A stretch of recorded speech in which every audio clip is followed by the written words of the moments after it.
going to call the meeting to order at 8:32 a.m. and welcome. In consideration of others in the business conducted here today, please silence your phones and any electronic devices and refrain from speaking unless recognized. This meeting is being broadcast on Zoom. If you're interested in speaking during public comment, please let me know when public comment opens. We have 4 of us here. Only Callan is out. She's sick. She's under the weather. Yeah. And we will do the Pledge of Allegiance. Crystal, will you lead us? Ready? Begin. Pledge Allegiance to the flag of the United States of America and to the republic for which it stands, one nation, under God, indivisible, with liberty and justice for all. Crystal. Does anyone wish to reorder or add to the agenda? All good. Okay. We will open the public comment period. And just for everyone here, this is slightly different. If you're here to give a presentation that's on the agenda, then you can wait until that moment. Is anyone on Zoom? Frank Arturo is. No. Do you have any public comment, Frank? Okay. No, I don't at this time.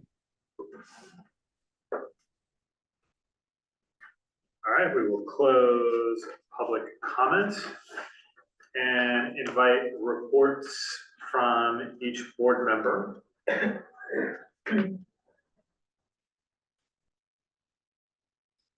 Most of our report will be in the event committee. Yes. Anything not in committee?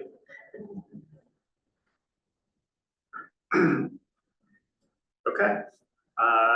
Mr. Josina.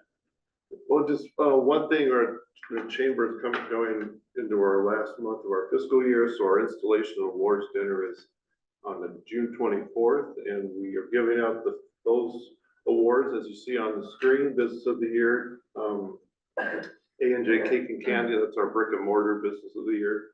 Home Base, My Chocolate Angel, and then our new member of the year, Wallace Media, nonprofit Charter Oak Education Foundation, and Entrepreneur of the Year, your very own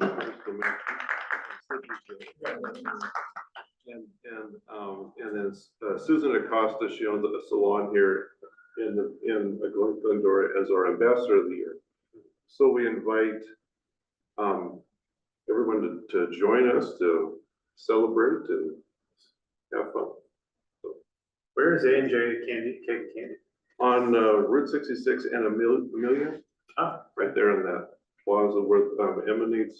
They're doing work right there. Yeah. Office building. Cool. Yeah, right there. So that's all. Okay. All right, we'll move on to special items. We have the Glendora Avenue and Bennett Avenue lot event presentation. We have Jose here. This represents the activity they want to put on or the event. So we're just turn it over to you. Yeah. Well, for one, good morning, everyone. Thank you guys for having me. I'm actually new to Glendora. I own a night market and farmers market actually in El Paseo. Our name is El Paseo. It's in Palm Springs. But it's in the luxury plaza, Palm Springs. That's going to start in October. And then in Redlands, we have a farmers market at Citrus. We've been doing events for about a year now. So we're pretty much trying to expand our business, which we're called the Rare Market. We're trying to bring that nightlife activities to Glendora. We're pretty much want to use that lot. I know it's been vacant for quite some time. I've been working with Lucas to pretty much try to get some stuff to get things going. If it's cleaning it up, we're adding some lights or some turf or something just to make it nice and pretty, to bring pretty much that family-friendly vibe to the community. So we pretty much would like to try to bring a night market. You know, it's with minimal food, some sourdough, you know, just your artisan vendors to the community. Pretty much just to bring pretty much that family-friendly experience to downtown. If, you know, the downtown businesses, because I know that plays a big role when it comes down to these night markets, you know, if they seek any type of partnership or any restrictions, like let's just say seafood, we don't bring seafood, we're completely fine to having that collaborativeness and communication so we can pretty much work with one another, you know? We're in a community where we're here to help small businesses and established brick and mortar businesses, you know, 'cause at the end of the day, it's all a collaborative thing, so, anything collaborative that we can do with the established businesses there, you know, we're more than welcome to even communicate, and advertise their businesses, or even the farmers market, which is new as well, for Wednesdays. That's wonderful. Is Lucas the owner? He's, owner, yeah. Oh, okay. And I'm just curious, are you just here what's our sort of relationship and function? Oh, it's about, you know, since the lot is in the village, and since an activity like this would be, you know, a great addition to the village, just so the bid board had, you know, knowledge of what's going on kind of before they pulled any permits and that kind of stuff, if we had any input. So our marketing efforts here could help that and help the village as a whole. So it's more just. So, yeah. So as you know, we're starting a farmer's market on Wednesday evenings. That's something we've been working for years on bringing to Glendora Avenue. The first one is going to be next week. We're really excited to see about that. The other thing that I would just say is that our primary function as a board is to bring people to the downtown to support local businesses. And all the beautification efforts and all of the other things that go along, social media, marketing, all of that to bring business to the local businesses. There have been in the past, there's been issues with outside vendors where the local businesses get upset if, say, you have a flower market and the flower shop is right across the street, and businesses will get particular about some of that. But if your mission is to bring people to the downtown,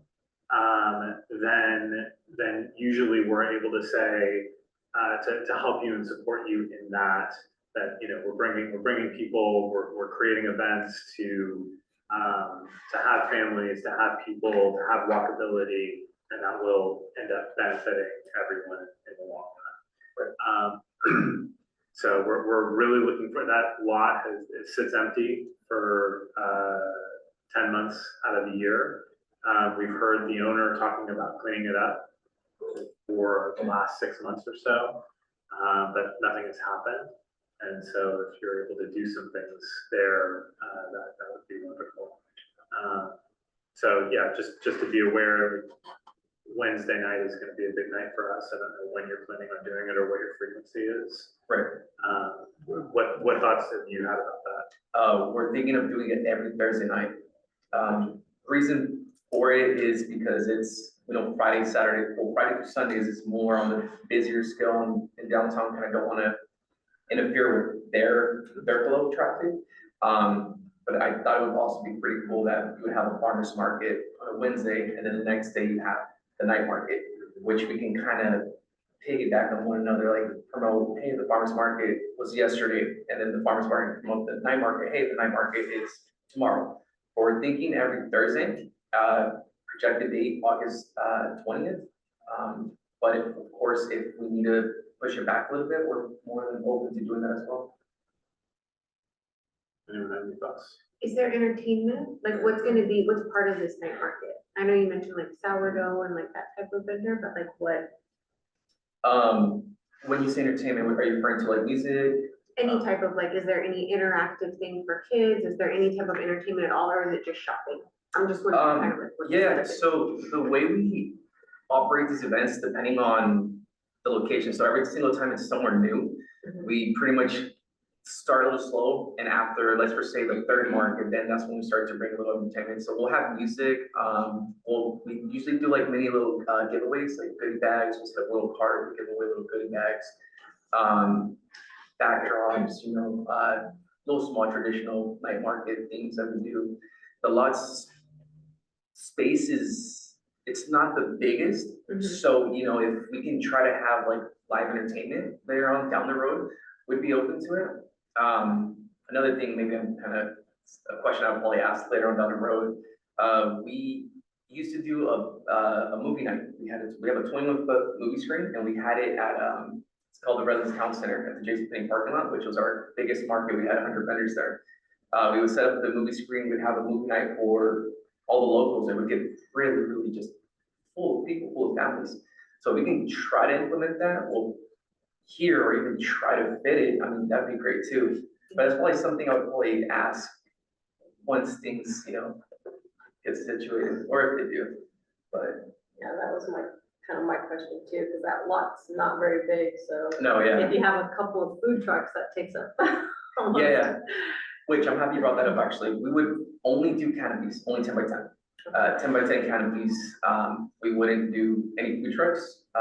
Then again, trying to limit what would you call it, I don't wanna call it competition, but Yeah, I guess competition, Yeah. in a sense, yeah. Like I said, that's been a big thing, like. Yeah. And from the city standpoint and everything else, like when we do events, sometimes we have vendors that come, they just show up and work the sidewalks. And so then you have the competition with the sidewalk vendors, or you might have food trucks that end up pulling up on Bennett just, to be there, which then creates an issue for the restaurants. Right, so those will all be considerations with this. The other thing that we've had a lot of conversations about what nights are dead versus what nights are good to have things in the village. That was a big conversation about the farmers market in particular. And having the two things back to back may end up being an issue for you. Thursday night is a pretty dead night in the village, so there's a positive there. But you might also have more success if it's another night, actually on the weekend where there are more people coming anyway, and it ends up being something that becomes a stop and not a full destination. But that's really that depends on. Yeah, I'm not sure what the actual hard data is. Okay, I'm open to hearing dates and suggestions out. Preferably, if possible, I would say Thursday. Preferably, but definitely open to discussion. The only reason why I'm so firm on Thursday is for the dead night, of course. And then the city, I mean, vendors that want to go ahead and participate in this event, they'll go ahead and participate in this event. I know a lot of these vendors are fully established in certain spots, so I'm trying to pretty much, since I'm not really from Glendora, I'm actually from Redlands. I'm not too sure how vendors are already situated, I guess, on their Friday to Saturday markets. So I felt more comfortable on Thursdays as well for it. But even then, I feel like if a vendor really wants to go ahead and be a part of this like beautiful community, they'll go ahead and make the effort to do so. So definitely open to exploring those options. We have a platform for it, so we can make it work. Rick Arturo has a question.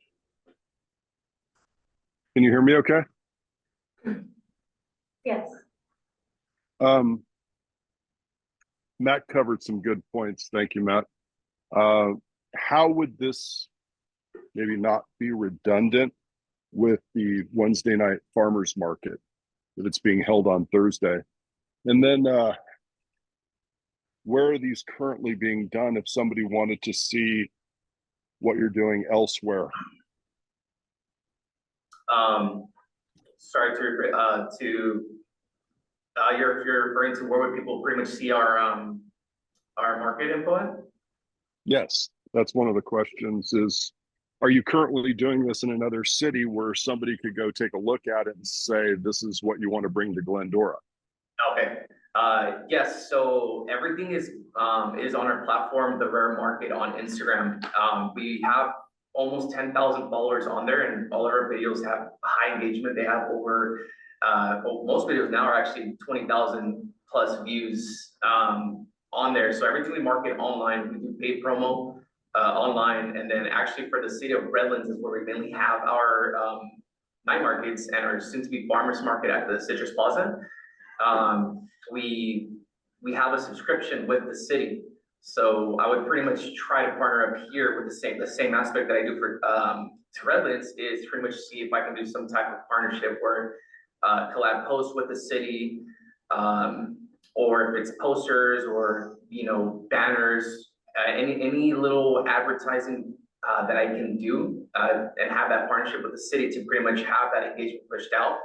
I would seek for that. So I So think. what's the closest? Redlands? If we wanted to go experience one in person, Redlands is the closest. I have Riverside. I have Farmhouse Collective in Riverside as well. Okay. Gotcha.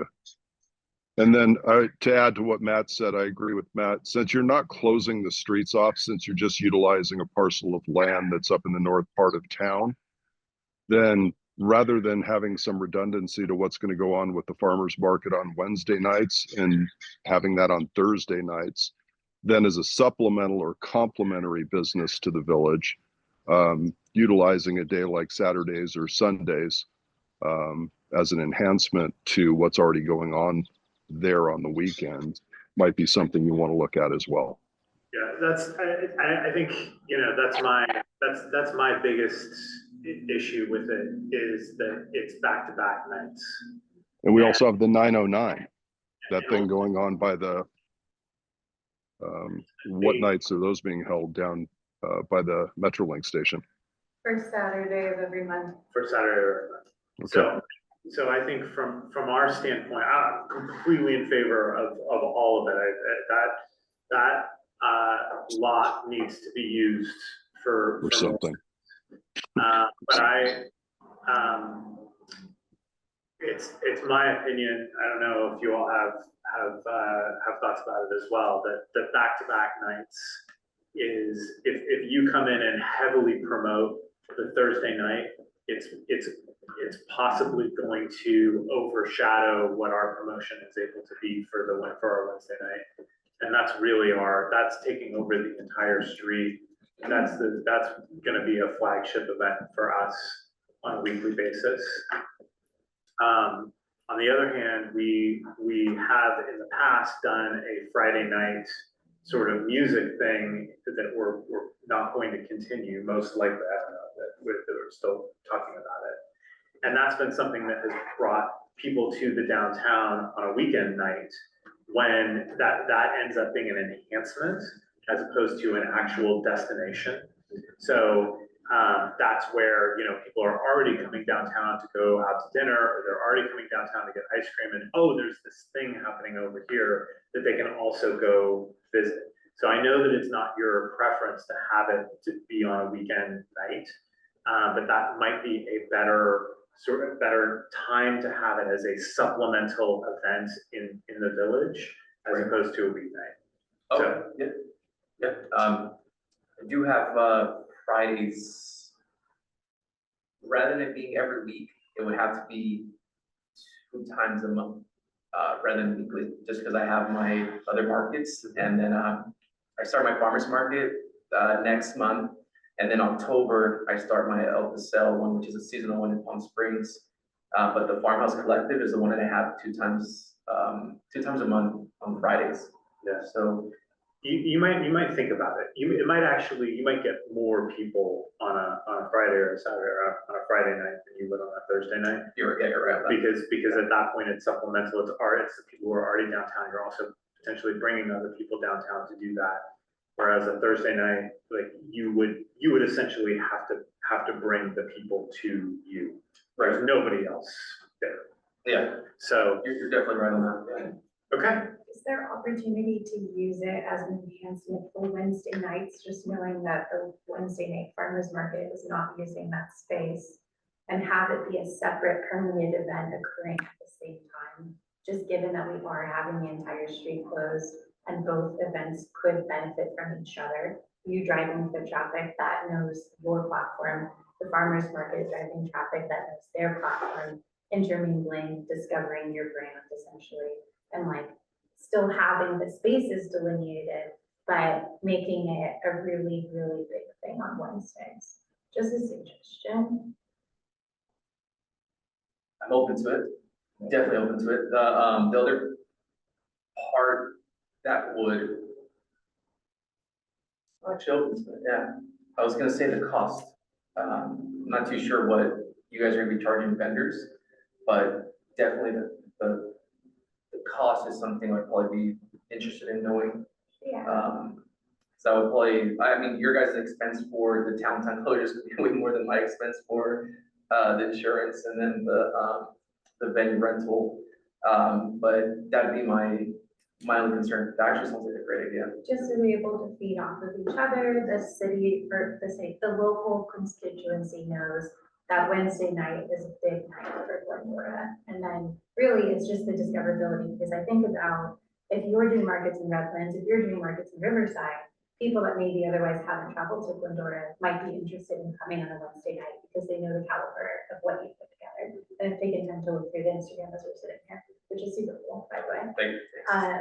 But just ensuring that events don't cannibalize each other and instead work together with consistency. I think before going over like the minutia of it, what I would really love to see is a formalized proposal of, okay, here's my demographic, here's what we're known for, here are some of the vendors that we work with.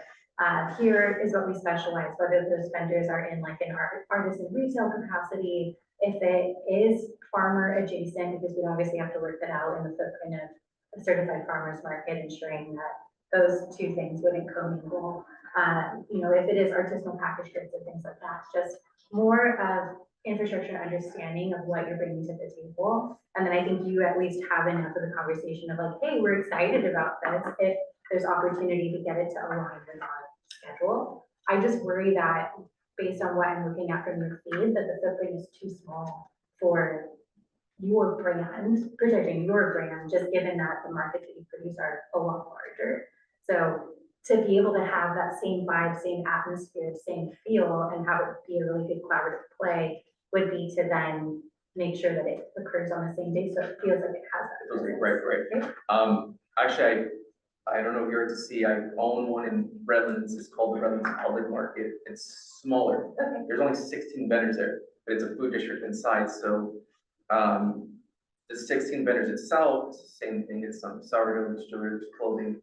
But there's still a lot of people that go in there because, you know, we don't sell food there. Inside the venue, the building, there's food. So, I mean, we'll have food in that parking lot, but it would kind of almost feel as the same vibe as that public market location where we'll have vendors outside, and then let's just say there's no food or they don't like my food options, they can just go to downtown and then pretty much just buy food and then help out by supporting bigger brick and mortar businesses. You know, there's an empty building on Glendora Avenue that's been sitting there empty for the last 2 years now. And it would be perfect for that exact thing. 16 vendors? I would have to see it. It needs a little bit of work, but it's gonna sit there empty for the next decade. Unless somebody like you comes in and transforms it into something like that. That would be a perfect space for something like that. So I'll take a look at it. I'm still very, very new here. I'm open to it. I'll drive out there. yeah. And this is Tiffany and Chantel. They're from the city. They're very familiar with the building, and they know the building owner and could make an introduction to you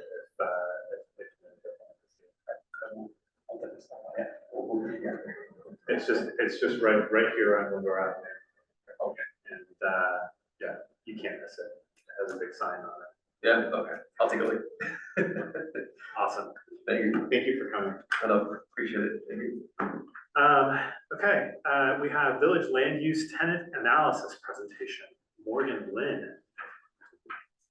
Hi, I'm Morgan. I'm in Office A for Community Development here.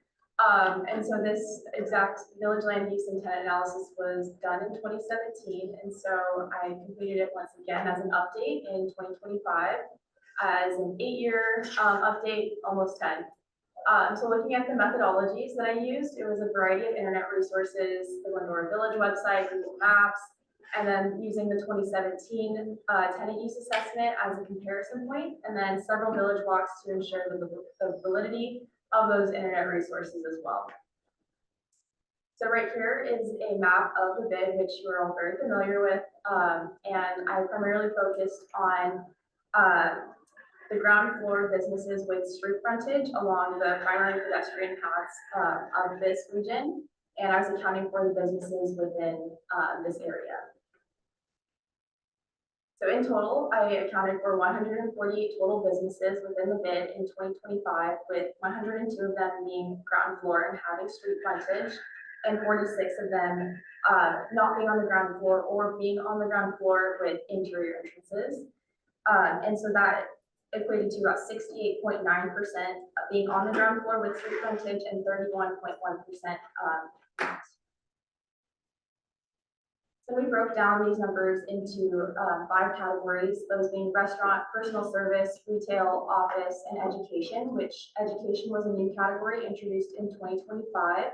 In 2024, we only used 4 with those education-based businesses that we now have in the village. And then breaking down those numbers into those categories, and this is accounting for all 148 businesses that were reported. We had 30% being personal service, 3% being education, 15% being restaurant, 21% retail, and 31% being used as office spaces. And then, Can I interject? yes, Do you have those statistics broken down for the ground floor frontage? yes, Okay, they'll great. be on the next few slides. So then looking at the total ground floor frontages as a comparison from 2017 to 2025, they increased by 9, where 93 were reported in 2017 and 102 were reported in 2025. So here's the ground floor frontages broken down by category. So looking at restaurant use, it's up by 2%, personal service is up by 12%, retail use is down by 6%, office use is down by 9%, and then education use, of course, is not used for comparison because of the newly introduced category in 2025. And on the next slide, we have the counts, just as a comparison point for reference. They follow the same exact trends, but now we have the exact numbers, where restaurant use increased by 4, personal service increased by 14, vacancies decreased by 2, office use decreased by 6, and education, once again, not applicable for comparison. Some key findings overall, we see that personal service use has nearly doubled from 2017 to 2025. Office use has decreased by about 10%, and then retail use also declined by about 6%. So it's quite apparent that from the 15 that were accounted for in 2017, we are now at 29 personal service use businesses, almost doubling. Office use decreased by about 10%, which only equates to about 6 less ground floor street frontage spaces being used as offices, and those have converted to other uses in that time. And then retail use has declined by about 6%, which equates to 3 retail-oriented businesses lost and also being used for other uses during that time. So overall, the findings reveal a small decline of the retail use businesses and offices, but a significant increase in the personal service use businesses.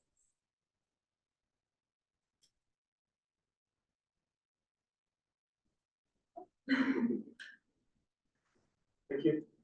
Any questions?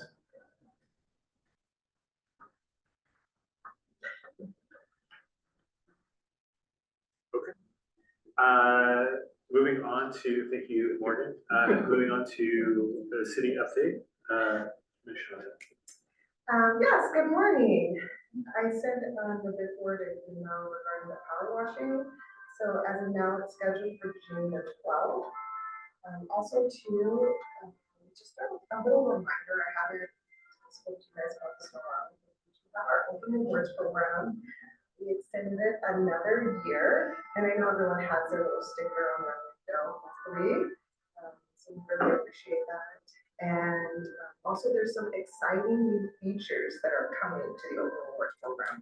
More to come on that. I will let you guys know next month about that. And then two, something to look out for is we are going to start conducting a business survey and a shopper survey. That's gonna come out next month. So we're hoping to get a high participation of businesses. And so that will be results for the shopper survey and how residents and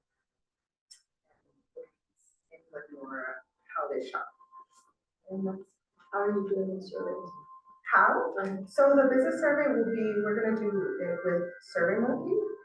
And then our shopper survey, we're partnering up with Ward, and we're gonna have another section for this part with SurveyMonkey too. So those are gonna be emailed out. There will be, so the shopper survey will be email, text, phone call. And then also the business survey and the employee survey will be emailed. I will be on the ground with an iPad, going to businesses, having them fill it out as I'm there. So it's gonna be a lot of effort on my part. Quick question, what's the engagement with your open rewards program, do you know? As user participation, so we have about 774 users. And then one small feature that we have decided to change going through this year is, so before if you redeem your rewards, you would redeem it at any business, any local business in Glendora, that's restaurant and retail. This time it'll only be for small businesses. You can only redeem your rewards at our local small businesses. And are you able to communicate with those 770 users? Like, do you have an email list that you're able to? I do not have an email list of the users. Because we partner up with Open Reward Software. Yeah. They're the ones that have that information and.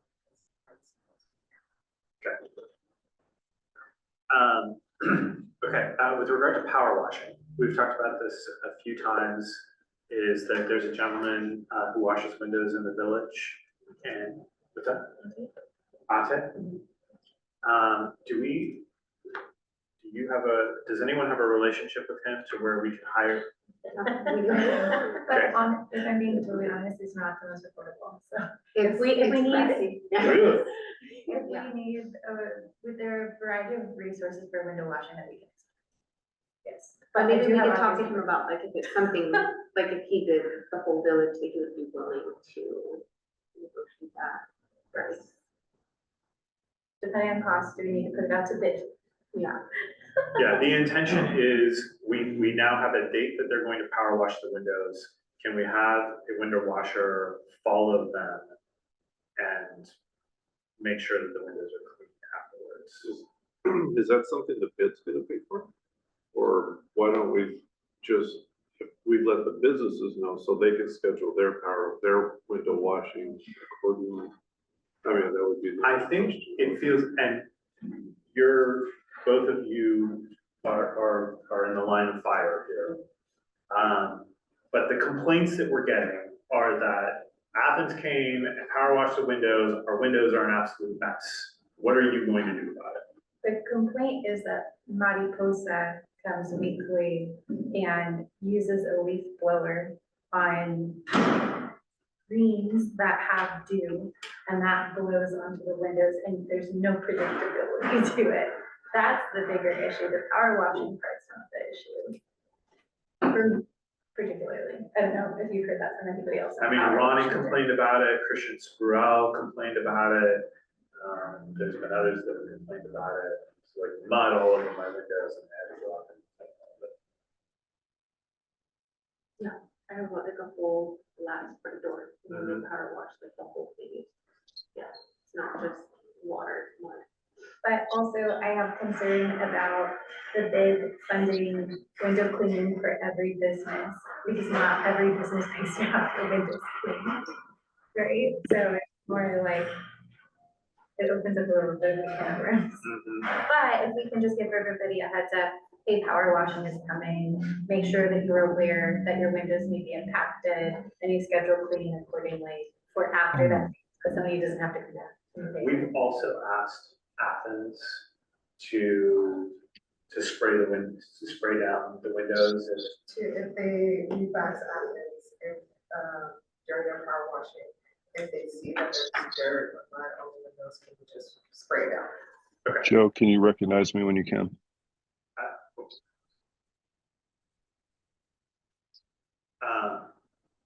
Briefly, Frank, is there something you want to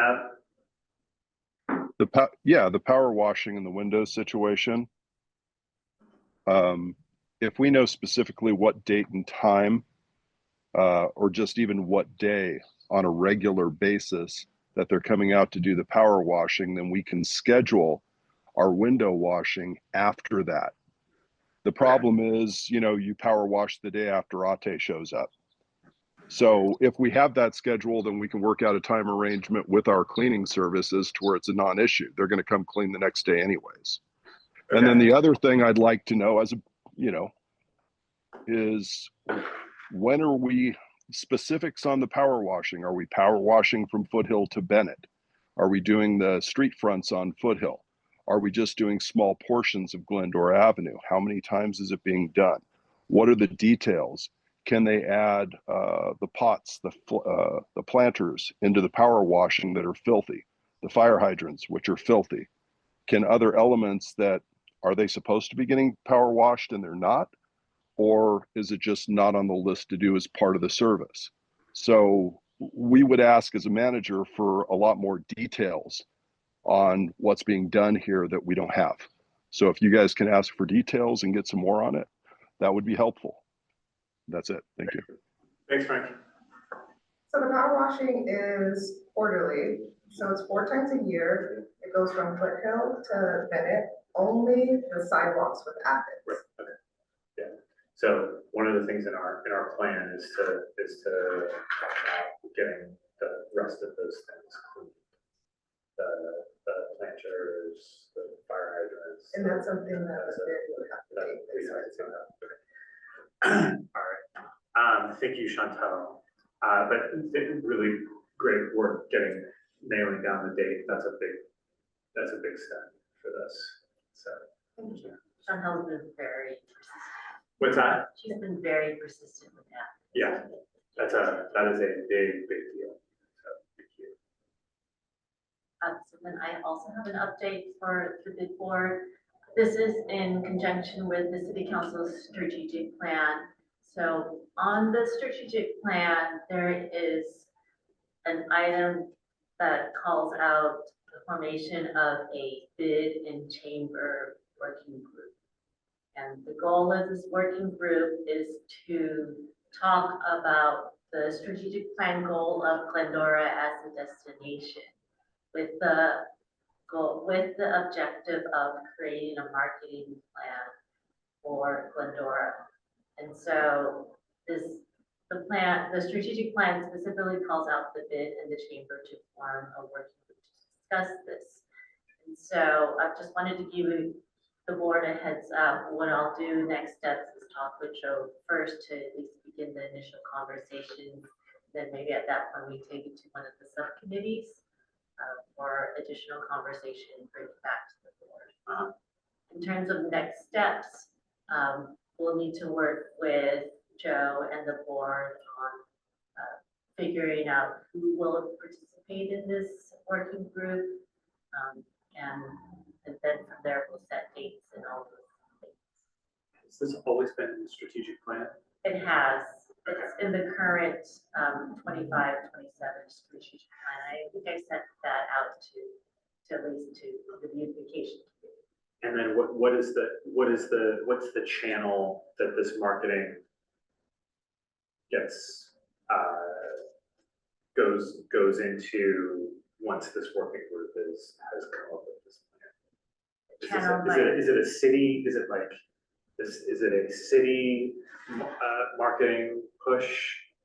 Or would it be then up to the bid to do the marketing? Who does the marketing once this? It'll be a joint effort.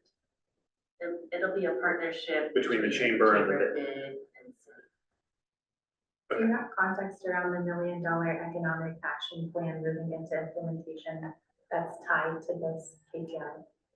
Yes, and so the $1 million for the economic development action plan is tied to the bigger business retention efforts. And it's meant to be a little bit more of a, I don't want to say a long-term fund, but it's not meant to be something that's spending the next year. So for example, open rewards is being funded through this economic development fund.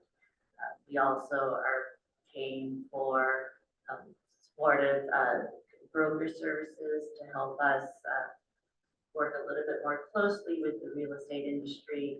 And then another piece that we're also starting to work on is this working group. So if it's helpful for the bid board, we can come back with more details on the action plan and kind of put a little bit more background behind that as we continue talking about supporting our business.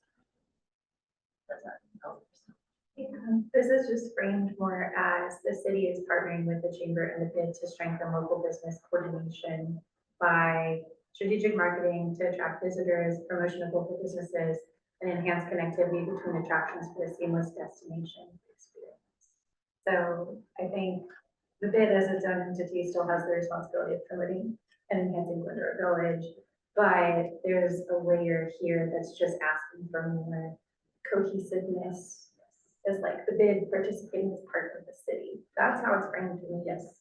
And to piggyback on that, one of the functional issues that we're having, even in this very moment, we'll talk a little bit more about this later in the meeting, is that we're spending a pretty significant chunk of our budget on marketing. To be honest, it's not, I don't really feel like it's money that we have to do properly. So if you're saying that there is a directive for us to come together and create a more cohesive marketing plan, there's going to be a lot of costs associated with that.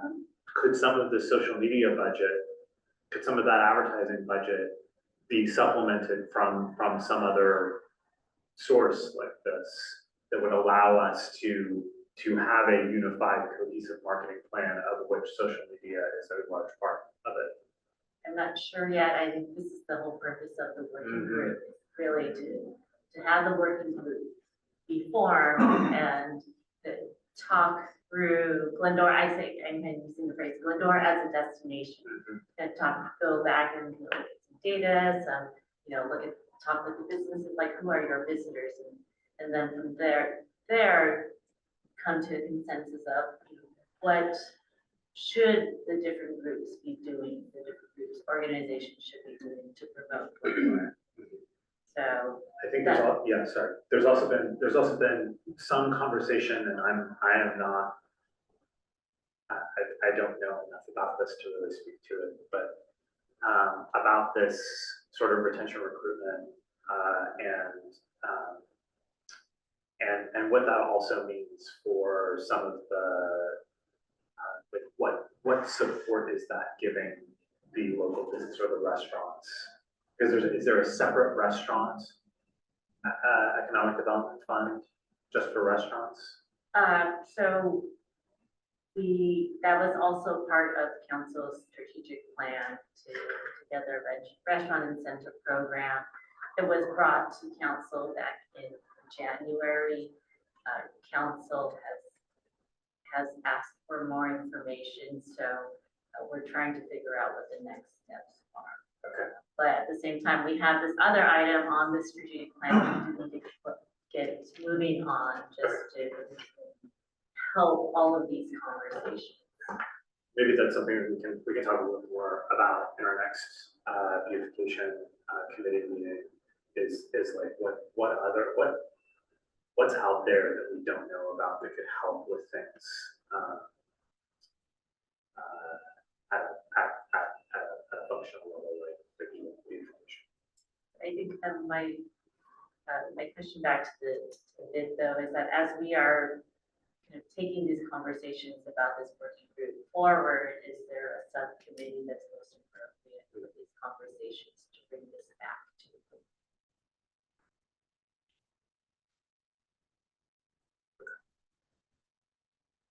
Honestly, I would probably position it through the lens of a budget subcommittee. Just knowing that the budget subcommittee at this point has started to position a marketing plan through the fiscal numbers as a demand generation engine for the downtown district. So if we could use the budget committee and like, Colin doesn't want to do budget committee, totally cool, we can shuffle whoever we need to, through voting procedures, et cetera. But to be able to unify the lens and approach of people that deeply understand the bid budget and how the bid budget can complement city budget, et cetera, and have discussions around that so that we know how to budget. But that would be my recommendation without forming a completely new committee.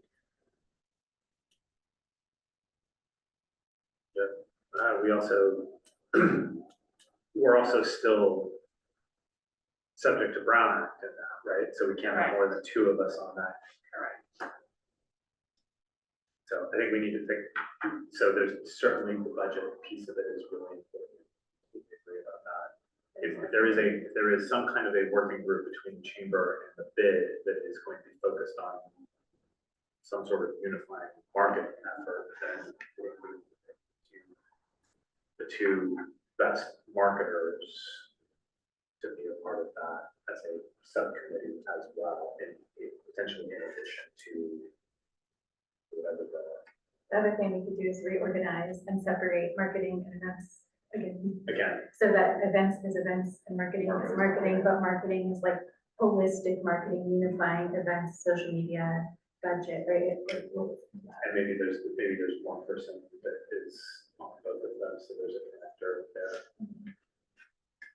Okay.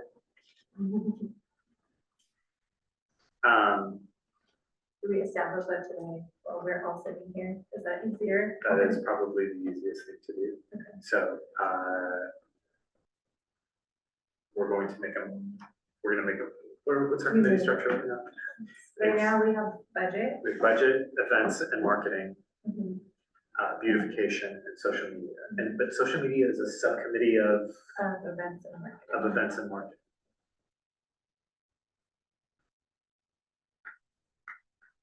Okay, so the motion is to separate events and marketing. Marketing is going to be its own subcommittee now. Its own committee. And social media is a subcommittee of which one? It's its own. It's its own, Yeah. okay. All right, motion to separate marketing and events into separate committees. Did you make the motion? That's the motion. Okay, I second. All in favor? Okay. Do we need to decide who's gonna staff these committees now? That's probably what we need to do. So, okay, so right now, social media is Katie and I. Events is Kathy and budget is you and Kelly. And then,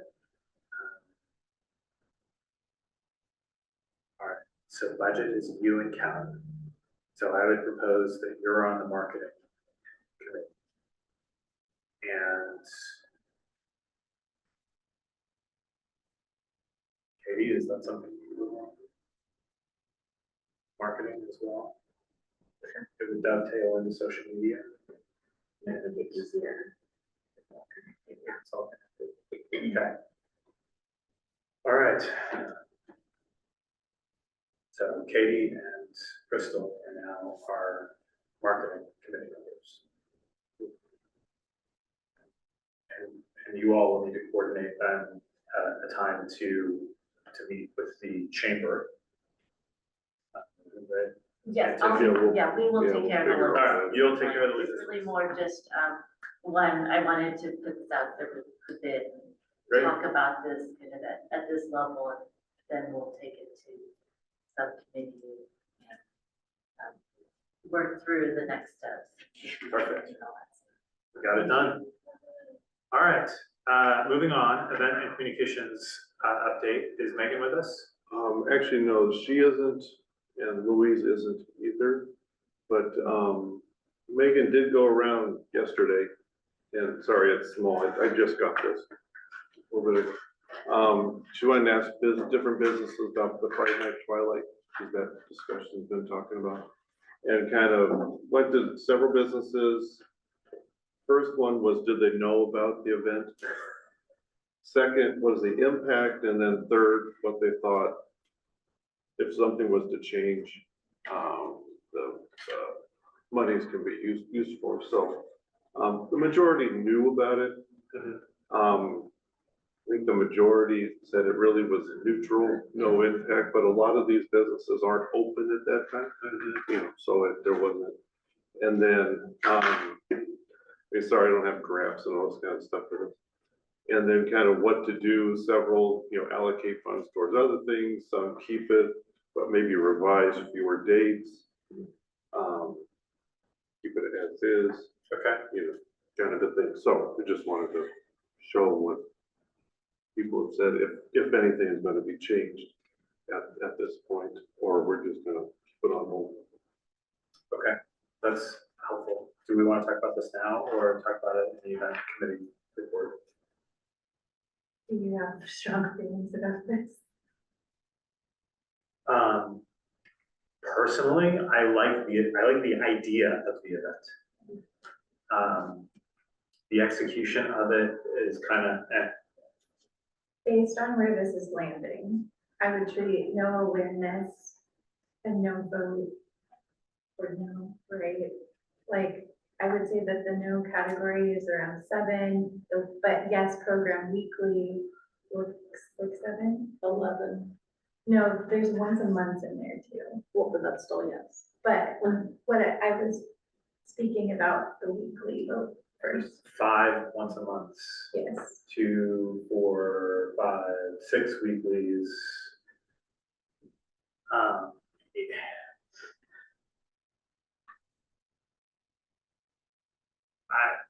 My opinion is that if our goals are to have something that is a better event, something that takes less coordination, less budget, and is actually makes it better, then once a month is probably where you want to land.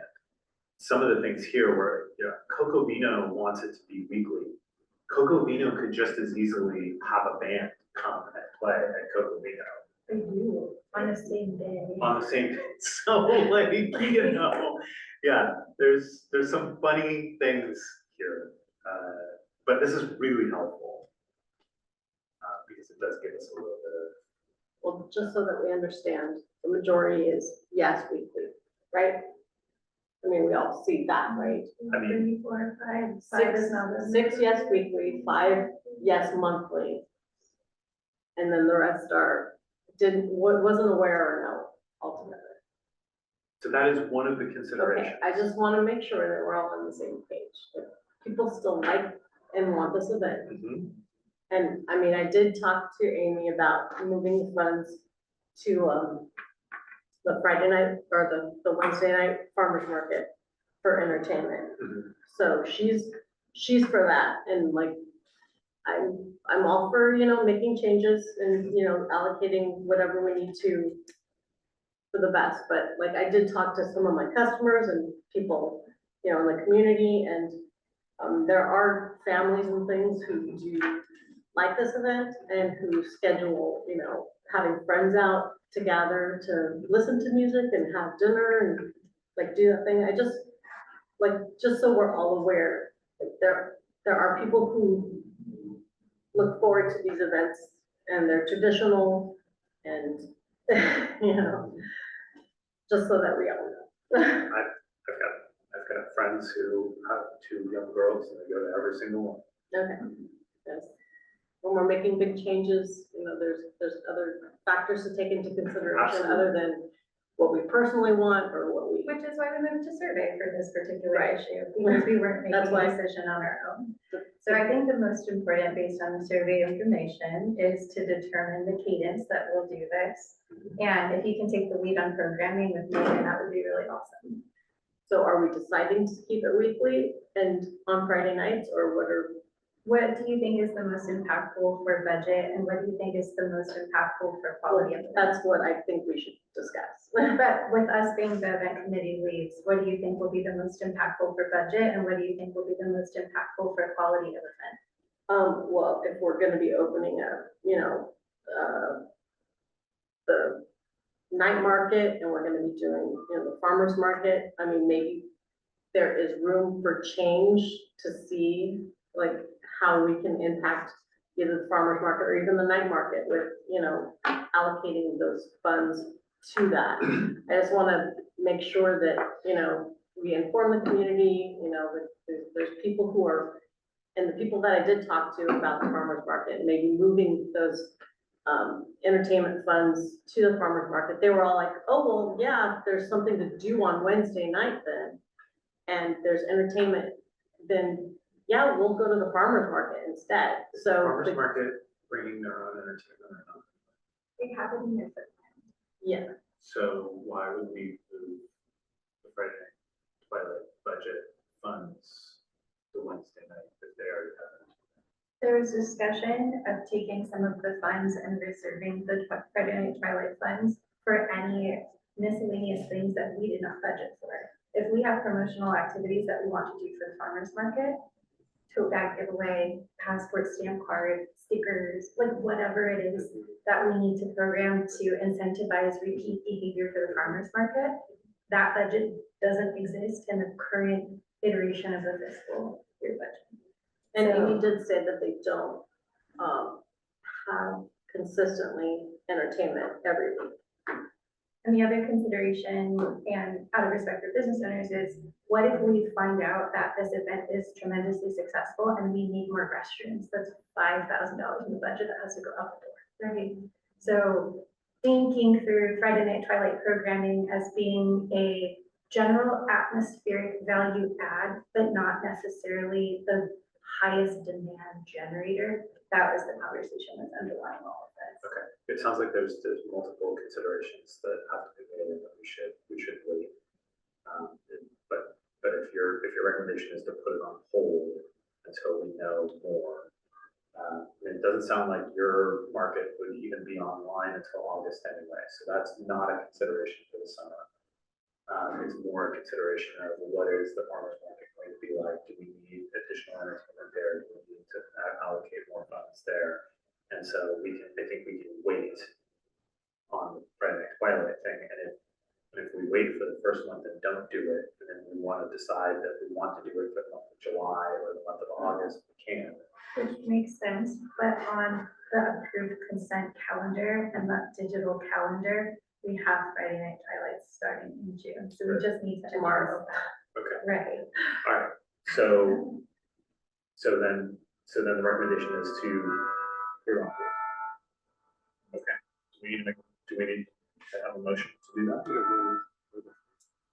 Okay, I moved to put a hold on Friday Night Twilights in favor of evaluating the budget for other use cases that we may need to see. All in favor? Aye. Okay. Motion passes. Anything else on event and communications? No. Okay. Social media? Louise isn't on right now. Okay. She's ill too. There's a lot of. All right, consent calendar. I will move to approve the consent calendar. Thanks, Kathy, that was still helpful. Second, all in favor? Aye. Motion passes. All right, new business, cancellation of the July 2nd meeting. Yes, Does anyone have a problem with that? No. I mean, it's 4th of July week, a lot of 4th people. of July are in week, town. let's cancel it. We just need a motion to. Okay, I make a motion to cancel the July 2nd meeting. Second. All in favor? Aye. All right, old business. I just put that flyer there if we wanted to talk about it. Who made this flyer? I'm just, And I need one for my door. just out of curiosity, you made this flyer because this is part of the event and marketing committee and we needed something to market the farmer's market.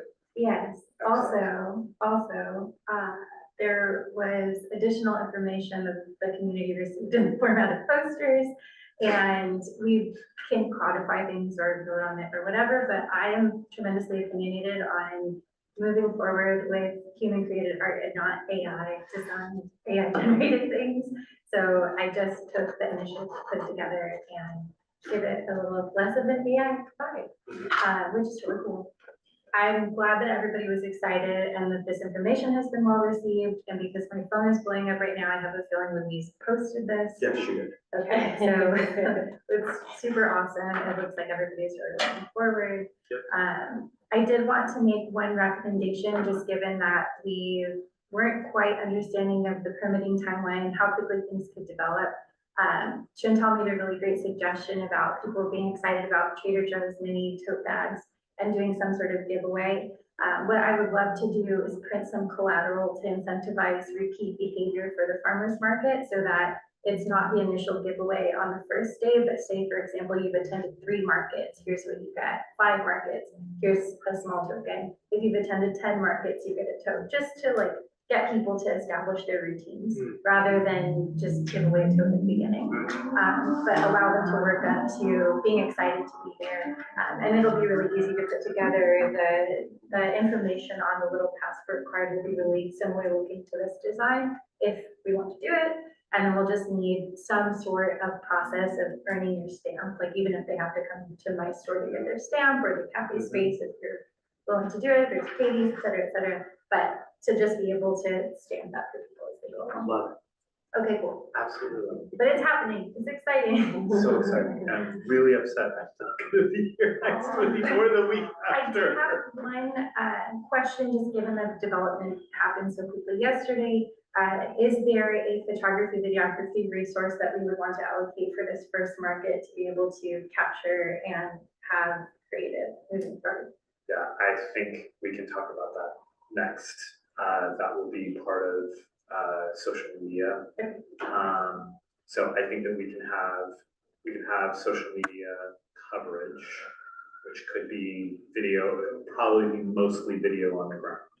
If we want to have photography or we want to have a drone, then we're going to need somebody else. And we should do that because I think this is going to turn into one of the biggest marketing efforts that we have on a regular basis. So we're going to need a lot of Does Amy and the farmer's market have their own social media person as well? Do they, I mean, they obviously advertise, so do they have someone available? I saw that they started a Glendora farmer's market Yeah. Instagram page. They started an Instagram page. It has a really small following to get started. The public communities page doesn't have a lot of followers, but I think they just gain traction as they set up the different market pages. So we can ask who on the team is responsible for creating those things. But based on the assets that I have seen on the Glendora Village Farmers Market page, I think it's really important to protect the brand integrity and give direction and guidance because it may not all, in its existing form, align with the Glendora Village brand as we recognize it. yeah. So we should plan to hire a photographer and if we want drone footage of it, we're going to need that as well. I don't know who did it. John Hart had somebody do it for the wine walk. So we might ask them who their resource is. I think it might have been Rob. That was Rob. Oh, that was actually Rob. Yeah, We should ask Rob. I think Rob's moving if he hasn't already. He's moving in July or August. Okay. All right. But yeah, otherwise Vice Event and Marketing Committee also comprised the discussion on Friday Night Twilights and what to do with it, especially since we have this new event on our calendar. That will take a lot of marketing.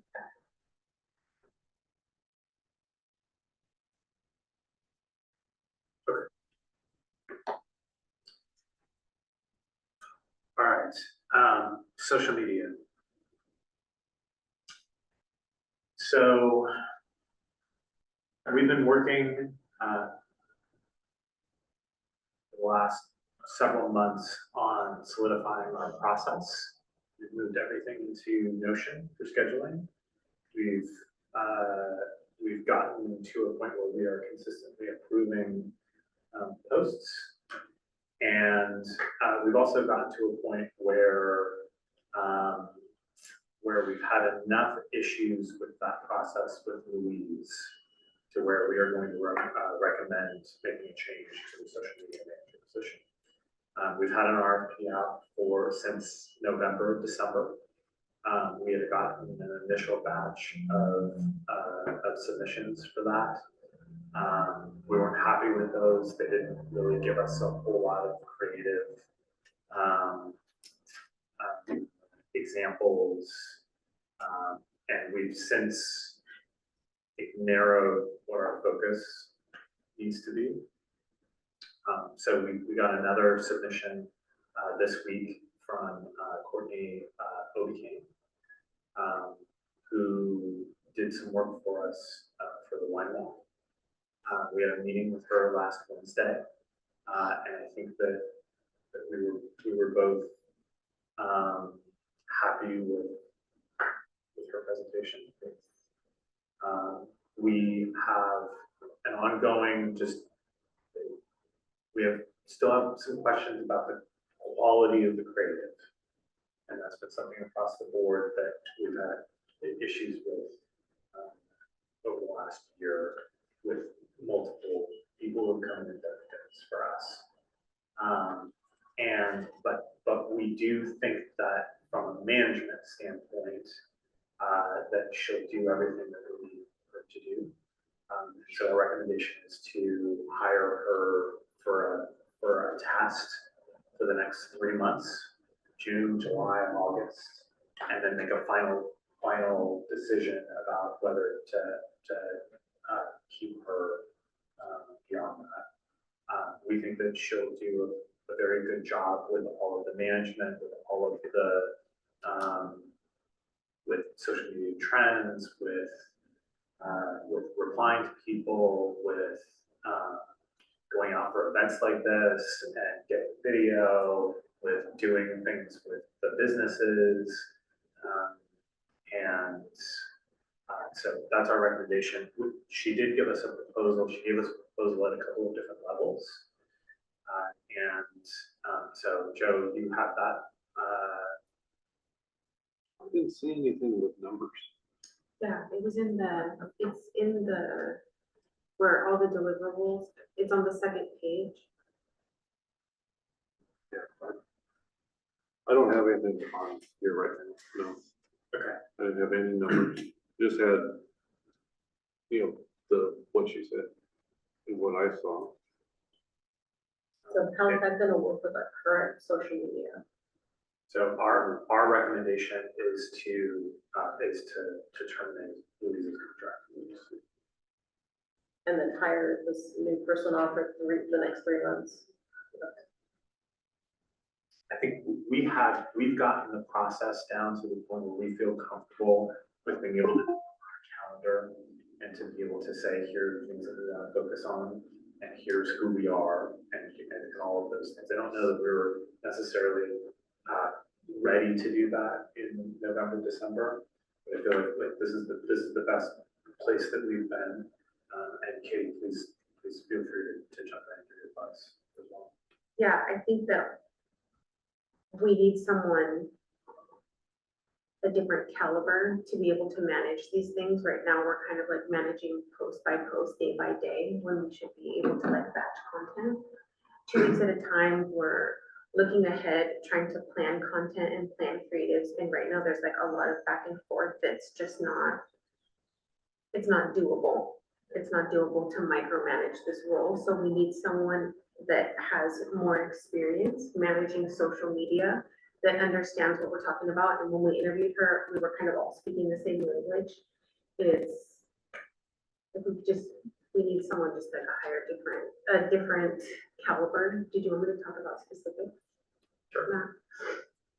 Okay, so we talked about deliverables and what we are looking for from a social media person, and so the deliverables are 5 in-piece posts a week that will be split between reels, carousels, and static photos. Story and collaboration reposts, full engagement, so she'll be responding to comments and DMs, and right now that's not happening. I went into our social media and we're getting a lot of DMs that aren't even open. Creative planning for lifestyle content, which is a really big deal. The creative part, like the admin part of putting it in Notion, is really important because we need to approve every single piece of content that goes out. And right now we're supposed to be approving it, the content that goes out, but it's not. It's scheduled in later and then it just goes out and then we're having to retract, or we don't like the quality of the content. And so it's really important that we have someone that can help us with the creative planning for lifestyle content, and everything's approved in advance. 1 monthly meeting a week on social media committee to discuss upcoming event and collaborate on ideas. 1 content shoot every month, 1 special event coverage every month that we can negotiate. Like if we don't have a special event, then maybe if we have something down the line, we can get 2. July, September analytics for June, July, August. Actually, this is gonna be for the September bid meeting. We asked her for analytics for the next 3 months because right now we're not spending a lot of money on social media, but we're also not getting a lot out of it anyway. And the whole purpose is to bring foot traffic to the village. So we're not gonna do monthly analytics, but we want some analytics at the end of these 3 months, so that way we can decide, is this working? Is it worth it? We can decide as a group, putting these funds for social media, is it worth it? Do we have a bigger following? Do we see more people in the village? So then at the end of these 3 months, we can come back and say, this is what she was able to do for us. This is how we've grown. This is how our engagement has grown. Are we gonna have analytics to compare to? We have analytics. I mean, we can pull the analytics from now and we can certainly compare them. Do we know when Louise's contract expires? It's on a month-to-month basis. Is it right now? The other issue is cost. We spoke about this. It's gonna be around $2,000 a month. And so there is an increase there, that we wanna make sure that we're able to. I'll just make sure Caroline gets information. I'll reach out to Joe and then anybody that wants to participate in budget committee. But just so we can, I think we need to fully rehash this fiscal year budget and just understand what we're working with, because there's so many moving parts. So that way we know that we can afford it. Well, for the next 3 months at least, it's one of the options we're looking at, we're saying, having somebody who's gonna do everything, do the management, do the creative, do all of it, versus have someone who's going to be the manager and holder of all of it, but hire out creatives. And so those were sort of our 2 options, and we're gonna give her a shot to do all of it. I think there's gonna be some special things. Photography, high-end photography is probably not going to be something that she's able to fulfill as well. So if we wanted to do like a special photo shoot for shopping or for families or for whatever it is, I think we're gonna have to still hire that out to get that. But to go into businesses and get video and to get, all of those things for reels, whatever is needed on an ongoing basis, I think she'll be able to do all of that. And I'm only speaking in the context of Instagram, just because that's where the followers are concentrated, but the reels are king. Mhm. And the more reels we can produce and put out, the better we do. So anybody that has the big videography capacity, I think she'll be able to do It's that really important. well. Yep. The one thing I want to point out in this fiscal year budget is there is $24,000 reserved for social media ads, web ads, special marketing, etc., and only 1,700 used for this fiscal year. Okay, So there is a pocket, however, it's budgeted to a deficit of 34K with net revenue sitting at like $10,500 right now. So I think we can do it. I just want to make sure that Calvin and I can budget it and balance it in a way. Louise, is it 1,000 a month? 1,000, okay, so it's a net increase of $3,000 for the next 3 months. Yeah. Or, yeah, and We then, should be fine for goodness. all right, so, we're gonna make a motion to, change social media management from Louise to Courtney. Second. All fair? Hi. Okay. All right, moving on to beautification committee updates. I sent an email with our master working list. We've invited everyone to this master working list of beautification efforts and have started to comment in it on a line by line basis, so that it's clear what the history of it is and what everything is happening in there.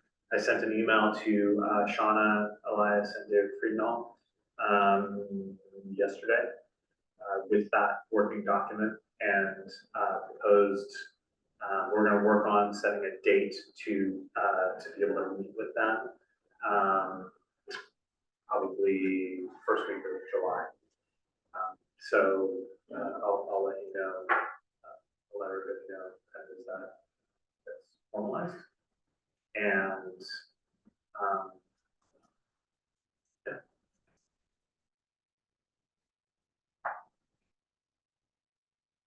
Anything else? Kat? Okay, awesome. See, even the lights are pretty. All right, closing comments?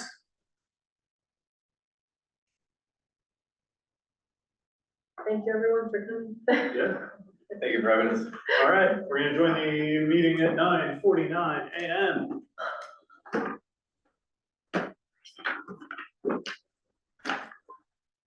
Great work. That's productive.